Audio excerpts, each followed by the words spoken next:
Eu falo tanto que é complicado resenhar autobiografias e lá vem eu com mais uma. Oi, aqui é a Stephanie, você está no canal Mundos Impressos, seja muito bem-vindo. E no vídeo de hoje eu queria trazer uma resenha rapidinha assim, porque eu ainda acho que é complicado resenhar autobiografias, mas ao mesmo tempo uma resenha muito importante, porque é um livro que faz a gente pensar um pouco fora da caixinha. Não é novidade para nenhuma pessoa no planeta, talvez somente para as que vivem lá dentro, que a Coreia do Norte é um país que vive sob um sistema extremamente ditatorial, em que inclusive pessoas são assassinadas com frequência quando não fazem o que os seus líderes acham correto. Como era de se esperar, pessoas que vivem em regimes tão reclusos, tão fechados, buscam de vez em quando fugir disso, buscar certa liberdade. Só que, como é de se esperar, não é tão fácil. São pouquíssimos os que conseguem sair da Coreia do Norte com vida. E ainda bem, aqueles que conseguem sair, buscam, ainda conseguem encontrar dentro deles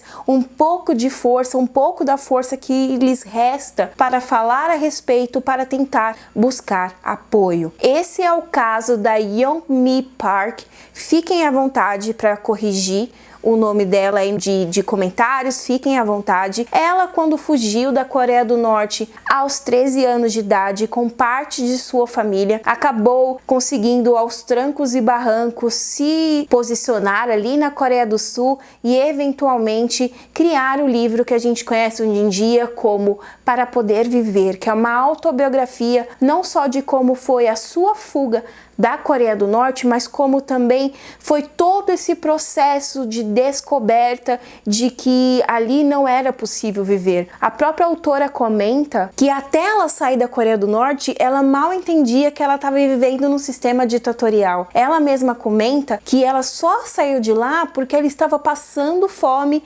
via as luzes da China, porque são países próximos, e imaginava que lá era um local em que ela pudesse conseguir algo tão básico do ser humano, que é alimento. Devido a isso, ela acabou sendo vendida como escrava, a sua família foi muito violentada de todas as maneiras possíveis que vocês podem imaginar, até o dia a dia atual, em que ela é uma ativista dos direitos humanos e tenta combater e tenta dar voz a esse movimento, não só de, eu não diria nem que de libertar a Coreia do Norte, porque o buraco é muito mais embaixo, mas de principalmente de tentar fazer com que a China não mande de volta essas pessoas. Como eu mencionei para vocês, são países muito próximos. Então é comum que as pessoas advindas da Coreia do Norte, por não conseguirem passar para a Coreia do Sul, elas tentem migrar para a China. Só que a China, ela tem acordos muito fechados com a Coreia do Norte.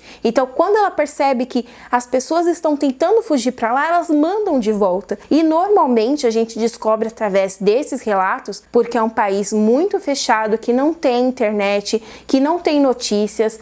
A gente basicamente só sabe o que acontece lá dentro por conta dessas pessoas que conseguiram fugir de lá. Elas são devolvidas e muitas delas não conseguem mais viver, porque a pena por ter tentado fugir daquele país é a execução. É como se, de certa maneira, a gente tivesse um retrato personificado do que seria 1984 do George Orwell, sabe? Justamente por apresentar essa sociedade que está aqui do lado e que escraviza seus habitantes, que come a cabeça e os aliena de uma maneira que faz com que eles tenham medo de pensar, como se o líder deles fosse capaz de até ler o que está se passando em suas mentes. E o fato é tão desesperador que muitas pessoas passam fome e a grande parte desses habitantes vivem em situações extremamente precárias, enquanto seus líderes vivem em extremo luxo. E a gente sabe que parte desse luxo é inclusive financiado,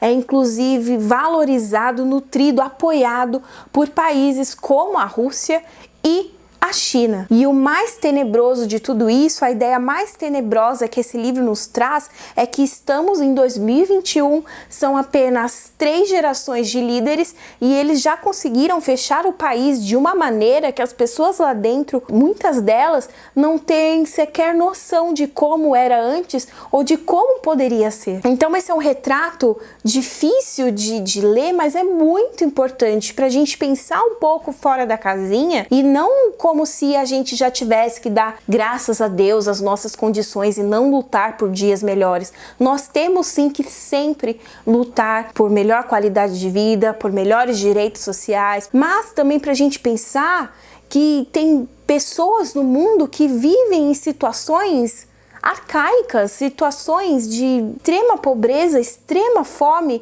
e eles sequer têm noção que estão vivendo tudo isso. Para eles tudo aquilo é normal, porque esse é o mundo que eles sempre conheceram. A própria autora desse livro, ela menciona que inclusive era habitual para ela passar pela rua, ver pessoas sendo mortas ou pessoas já até mortas por terem sido executadas, por terem morrido de fome, e ela simplesmente não sentia nada, porque aquele era o seu dia a dia. Ela só ficou assombrada quando ela saiu de lá e percebeu: aquilo não era algo comum. Então, com certeza, esse é um livro mais do que eu indico. Inclusive, eu espero muito que vocês, inclusive, já tenham lido, porque eu demorei um pouquinho para ler. Esse livro já foi publicado há alguns anos, eu só li agora, só tô trazendo a resenha agora. Essa resenha nem é muito antiga. E caso vocês ainda não tenham lido, o link para adquirir a obra vai estar aqui no box de informações. Lembrando que comprando pelo meu link, esse livro ou qualquer outro, você vai estar ajudando muito o canal a crescer. Mas vocês também conseguem me ajudar clicando aí embaixo no gostei, se inscrevendo para mais vídeos como esse.